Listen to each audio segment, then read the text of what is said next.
Good morning. This is John from the Springs Mennonite Church. It's good to be with you today. Today is the first day of a new month, the month of April. Well, some people call it April Fool's Day. And I don't have an April Fool's joke to get you started with, but I'm sure some of you do, and they're okay too. Sometimes they can be a lot of fun. Today, what I have to share with you is some interesting and I think maybe encouraging words from the Gospel of John and the 19th chapter. Here we read about the trial of Jesus right before the crucifixion. And if we begin with verse 12, we find these words. Then Pilate tried to release him. But the Jewish leaders shouted, "If you release this man, you are no friend of Caesar. Anyone who declares himself a king is a rebel against Caesar." And Pilate said to the people, "Look, here is your king. Away with him," they yelled. "Away with him, crucify him." "What? Crucify your king?" Pilate asked. "We have no king but Caesar," the leading priest shouted back. Then Pilate turned Jesus over to them to be crucified. The religious leader, and obviously he contradicted a lot of their ideas. See, the Jewish leaders, the religious leaders, were Old Testament people. Now, I don't mean to say that in a derogatory way, but they were focused on obeying the law. And the law contained 730 some rules. A breaking of one of them was the same as breaking all of them. And so for them, life was nothing more than rule after rule after rule. Now, the interesting thing here is I wonder how many of the rules they broke, but they don't talk about that. So here we find Jesus and Pilate. Pilate doesn't want to have anything to do with this. He recognizes that whatever he does is the worst thing. So he says to them, "Look, I don't have anything against him.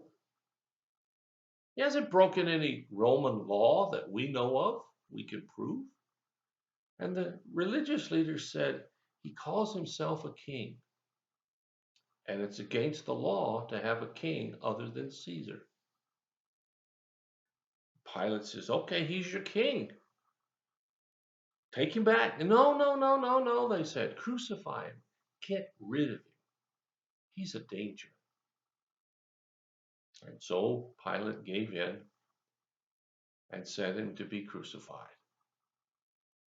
What's interesting here is this crowd. Now, we only have the religious leaders speaking up. We don't know what the crowd was saying, but I suspect the crowd was going along with them.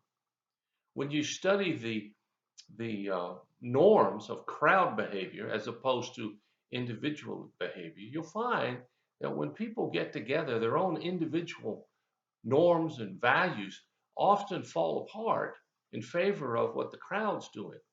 The crowd is usually very boisterous and very determined to get its way, whatever that might be. And so the religious leaders can organize and incite this group of people. Probably the same group of people who less than a week ago were out in the streets shouting, "Here comes the Son of David." People can be fickle. I hope you're not, but some people are. And these folks are manipulated by not a desire for religious purity. They were manipulated for a desire of power. Jesus made it clear, "I am the king, but my kingdom isn't of this world," he said. He said, "If it were, I'd call down an army to protect me," but he didn't do that. See, he's referring to the kingdom of God, which exists here, but yet isn't completely here. And he calls each of us to live as if we are living in the kingdom of God, even though the kingdom of God's norms and values are often in conflict with the norms and values of the powers that be. Now, we can say that these religious leaders were just kooks and thirsty for power. They wanted to be in charge, and they were using religion as their excuse for it. And we can talk about how terrible they are, but you know what? In today's world, the fundamentalist Islamists do the same thing. The fundamentalist Hindus do the same thing. The fundamentalist Buddhists do the same thing. And there's quite a large segment of fundamentalist Christians who do the same thing.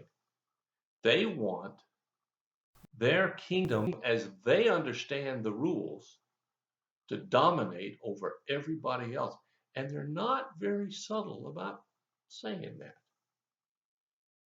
All of which goes totally against the life and the teachings of Jesus. And so here we find at the end of his earthly life, he is accused and convicted and ultimately crucified for doing the very thing that he never did: claim to rule over this earth, over this land, over this time and space. You see, the good news of the kingdom is that we are called to live differently. We're called to live in a way that reflects the grace and the love and the compassion of God. And you probably know some folks who do that. I wish it were many, many more. My experience is that's not really the case, but it can be the case for you.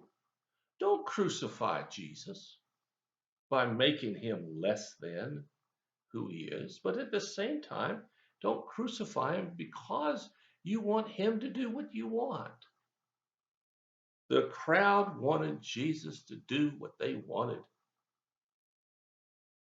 and he didn't do it. Whenever we look at the teachings and the life of the Lord, and we read passages in the New Testament, it's full of places where it calls us to a life higher than, better than, greater than that which the world around us demonstrates. And hopefully at the end of it, you won't be on the receiving end of the crucify them chance. You know, it's so sad that the people of Jesus' day were so short-sighted they couldn't see what God was really doing. And I hope you today won't be short-sighted so that you can't see what God is really doing. If you'll live your life full of compassion and love and grace, you'll find out exactly what God's trying to do in your midst and with you.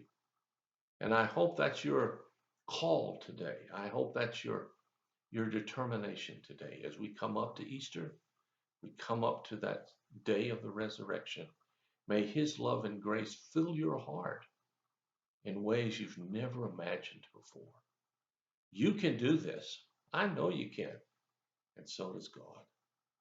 Thanks for listening, friends. Appreciate you taking the time. If you have a prayer request or a need, let us know. We'll do whatever we can as fast as we can to help meet your need. God bless you. I'll talk to you again.